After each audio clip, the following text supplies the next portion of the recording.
Human rights کی بات بہت زیادہ ہوتی ہے لبرل لوگوں کے ہاں. ہیومن رائٹس یعنی سب سے پہلے انسانیت کا رشتہ ہے اور مذہب کا رشتہ اس کے بعد میں ہے. تو اور اسلام پر بھی جو اعتراضات کیے جاتے ہیں وہ ہیومن رائٹس کے حوالے سے، حالانکہ اسلام تو میرا آپ تو یقیناً آپ کا بہت اچھا مطالعہ ہے، آپ بہت اچھی طرح یہ بات جانتے ہیں کہ اسلام نے دنیا کو ہیومن رائٹس سکھائے ہیں.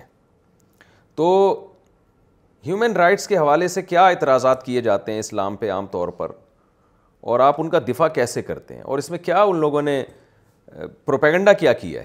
زیادہ تر سوالات کس طرح کے سوالات سے آپ کو واسطہ پڑتا ہے؟ مفتی صاحب یہاں پہ جو ہیومن رائٹس کا جو لفظ ہے نا، یہ آپ دیکھیں یہ 30s سے پہلے اس کا وجود نہیں ملے گا آپ کو کتابوں کے اندر.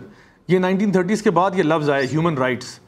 اس سے پہلے کیا ہیومن رائٹس نہیں تھیں؟ بالکل تھیں، لیکن لوگ جو ہے نا وہ ہیومن رائٹس سے زیادہ وہ ایسی بات کرتے تھے کہ جو معاشرے کے افراد ہیں، جو معاشرے میں کنٹریبیوٹ کر رہے ہیں، ان کے کچھ رائٹس ہیں. میرا کہنے کا مقصد یہ ہے کہ دیکھیں آج ہیومن رائٹس کے نام پر وہ کہتے ہیں کہ جی ہم جنس پرستوں کو بھی رائٹ دو، چونکہ وہ انسان ہیں، ان کو رائٹ ہونا چاہیے. تو کل کو وہ جو پیڈوفیلیا ہے، جو اللہ معاف کرے جو لوگ بچوں کے ساتھ زیادتی کرتے ہیں اور کرنا چاہتے ہیں، ان کو بھی وہ رائٹس دے سکتے ہیں کہ جی وہ کیا انسان نہیں ہے، ان کے رائٹس نہیں ہیں. تو ہمارا دین یہ کہتا ہے کہ یعنی ہمیں انڈیویجولس کے بارے میں اللہ تعالیٰ یہ بتاتے ہیں کہ صرف ماں کا حق ہے. اب یہ لوگ ماں کے حقوق کے بارے میں کیوں نہیں بات کرتے؟ یہ اصل میں ایک سوال ہے پوچھنے والا. آپ مدرس رائٹس پہ کیوں نہیں بات کرتے؟ آپ فادرس رائٹس پہ کیوں نہیں بات کرتے؟ آپ یہ کیوں نہیں کہتے کہ وائف کے کیا رائٹس ہوتے ہیں، ہسبینڈ کے کیا رائٹس ہوتے ہیں؟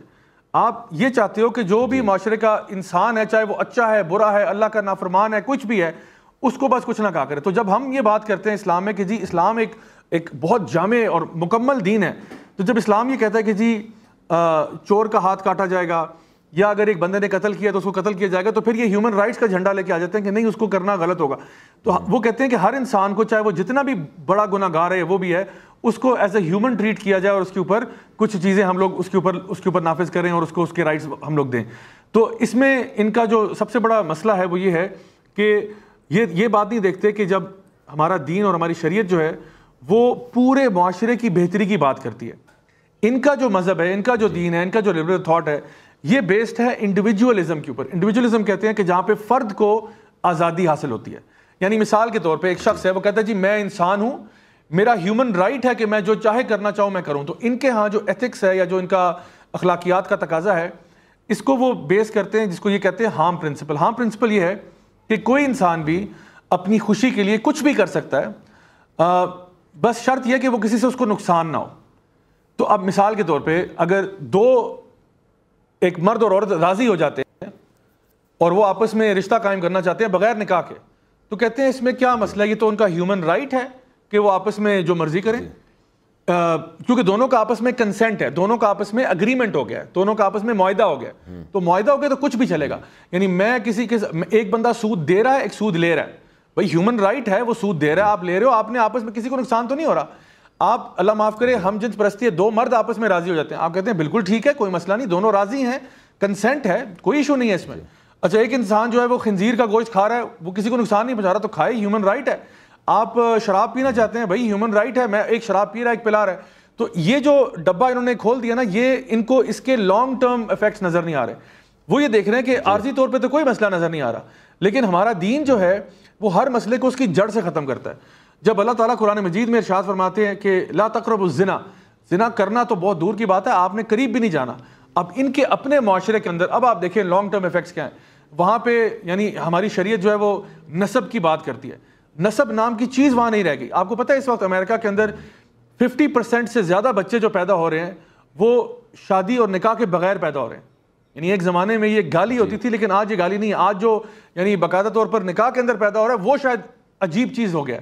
تو ویسٹرن ورلڈ میں تو شکر ادا کرنا چاہیے کہ پیدا ہو رہے ہیں. اللہ اکبر کبیرہ، یہ بھی مجھ سے بڑی بات ہے کہ یعنی ورنہ تو وہ نسل ہی ختم ہو جاتی. تو ایک تو انہوں نے یہ چیز، پھر جب یہ جہاں پہ بات کرتے ہیں ہمارا دین ہماری عقل کی حفاظت کرتا ہے، یعنی ہیومن رائٹ ہے کہ انسان کا نسب ہونا چاہیے. تو میں ان کو یہ کہتا ہوں کہ کیا یہ ایک بچے کا ہیومن رائٹ نہیں ہے کہ اس کو پتا ہو میرا باپ کون ہے؟ آپ کو پتا ہے کہ بچوں کے لیے کتنا یہ ٹرامیٹائزنگ ہوتا ہے، کتنا ان کے اوپر یہ یعنی مصیبت کی بات ہوتی ہے کہ بچہ پیدا ہو گیا اس کو یہی نہیں معلوم میرا باپ کون تھا. تو اسلامی شریعت جو ہے وہ آپ کے نسب کی حفاظت کرتی ہے, اسلامی شریعت جو ہے وہ آپ کی عقل کی حفاظت کرتی ہے. وہاں پہ یہ لوگ شراب نوشی کرتے ہیں, ہر قسم کے نشے میں کہتے ہیں فریڈم ہے جی, ہمارے پاس ہیومن رائٹ ہے. تو انہی کے ہاں سب سے زیادہ جو ڈومیسٹک وائلنس کے کیس ہوتے ہیں, یعنی گھروں کے اندر شوہروں کا بیویوں کے اوپر تشدد کرنا, وہ زیادہ تر نشے کی حالت میں ہوتے ہیں. وہاں پہ ٹریفک کے حادثات جو ہیں, تو جس طرح وہاں پہ ڈرنک ڈرائیونگ کے واقعات ہوتے ہیں, وہ سارے کے سارے یعنی کہ ایسے جو کہ انٹاکسیکیشن کی وجہ سے, نشے کی وجہ سے یہ واقعات ہو رہے ہیں. پھر اسی طرح وہاں سے مال کی حفاظت نہیں ہے. جب وہ چور کو سزا نہیں دیتے, چور کو آپ نے پکڑ کے جیل میں بھیج دیا, جیل جو ہے, باہر کا جیل جو ہے وہ ایک باقاعدہ یونیورسٹی ہے.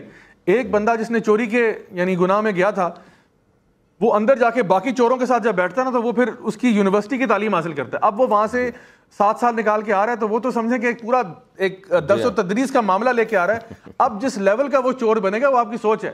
تو اسلام, اور پھر دیکھیں جو پنشمنٹ مل رہی ہے, وہ بندہ جس نے چوری کی تھی اپنے گھر والوں کے لیے کی ہوگی, ظاہری بات ہے, وہ کوئی چوری کر رہا ہے, کچھ مال لانا چاہتا ہے, تو اب آپ نے اس کو تو پکڑ کے بند کر دیا جیل میں, باقی جو گھر والے ہیں اب وہ کہاں سے کھائیں اور کمائیں.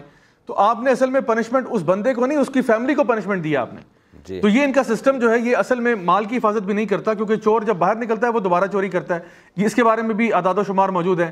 پھر جو زانی ہے یا جو ریپسٹ ہے, اس کی سزا آپ نے وہاں پہ کیا رکھی ہوئی ہے, تو وہ کہتے ہیں 65% جو لوگ ریپ کے کرمنلز ہوتے ہیں وہ باہر آ کے دوبارہ ریپیٹ افینڈرز بنتے ہیں, دوبارہ سے یہ کام کرتے ہیں. تو ان کے ہاں جو ان کی سوسائٹی ہے, اب لبرل فلسفی اور یہ جو ان کو ہیومن رائٹس کا انہوں نے ایک فیک ایک ببل کریٹ کیا ہوا تھا, وہ سامنے نمایاں ہو رہا ہے کہ ہم لوگوں نے غلط چیز پہ فوکس کیا ہے.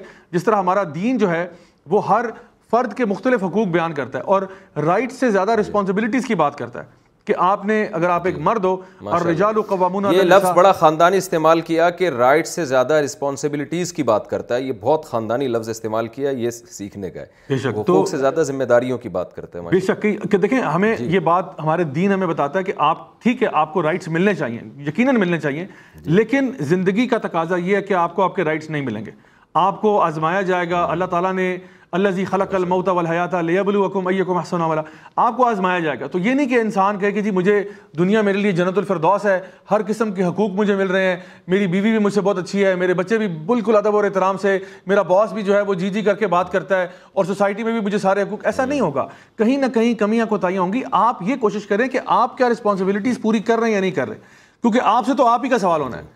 تو اللہ تعالیٰ نے تو ہم سے, مطلب مجھ سے میرا ہی پوچھا جائے گا کہ بھئی تم نے وہ کیا یا نہیں کیا.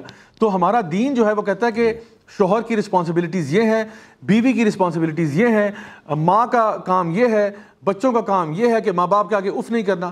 ورنہ تو آپ اگر یہ ہیومن رائٹس کا یہ جو ڈھونگ رچایا ہوا ہے ان لوگوں نے, اس کو اگر آپ دیکھنا شروع کریں تو اس میں تو کل کو وہ کہتے ہیں کہ جی اگر ماں باپ بچوں پہ اونچی آواز میں بات کر لیں تو جی بچے کی ہیومن رائٹس مجروح ہو گئی, ماں باپ کو اٹھا کے جیل میں بند کر لو. جس طرح آج آپ دیکھیں سویڈن میں ہو رہا ہے کہ ماں یعنی بچوں کو ماں باپ سے چھینا جا رہا ہے, کیونکہ باپ نے جو ہے وہ کچھ کہہ دیا کہ بیٹا تمیز سے بیٹھو, یا ماں نے کچھ کہہ دیا, انہوں نے چائلڈ سروسز کو فون کیا اور وہ آ کے یا تو بچہ اٹھا کے لے گئے یا ماں باپ کو اٹھا کے لے گئے. تو یہ تو ان کی سوسائٹی کا عالم ہے, اور یہ اپنی موت خود ہی جو ہے وہ مرتا ہوا نظر آ رہا ہے.